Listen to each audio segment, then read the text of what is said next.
तर इथे सुनील तटकरेंच्या मतदारसंघात आज शरद पवारांची तोफ धडाडणार आहे। मवियाचे उमेदवार आनंद गीतेंच्या प्रचारासाठी शरद पवारांची माणगावमध्ये सभा पार पडते। सुनील तटकरेंवरती शरद पवार नेमकं काय बोलणार याकडे सगळ्यांचं लक्ष आहे।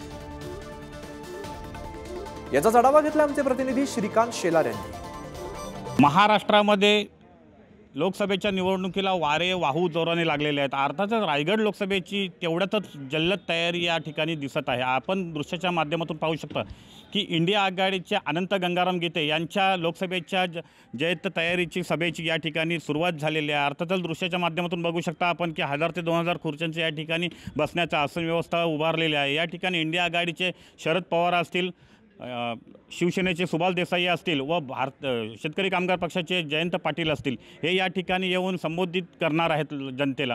मात्र सुनील तटकरेंचं बालेकिल्ला समजला जाणारं रायगड लोकसभा मतदारसंघ, या सुनील तटकरच्या होम ग्राउंडवरनं शरद पवार आता काय तोप टाकणं हे आता पाहणं गरजेचे ठरले आहे। ही सभा संध्याकाळी 4 वाजता सुरू होणार आहे। या सभेमध्ये हजारोंच्या संख्येने या ठिकाणी मतदार बहिणी दाखल होणार आहेत व संबोधितांना शरद पवार होम ग्राउंड सुनील तटकरेंच्या होम ग्राउंडवरनं काय शरद पवार तोप टाकणार हे आता पाहणं रायगडकरांसाठी लक्षवेधी ठरले आहे। श्रीकांत शेलार, पुढारी न्यूज, रायगड।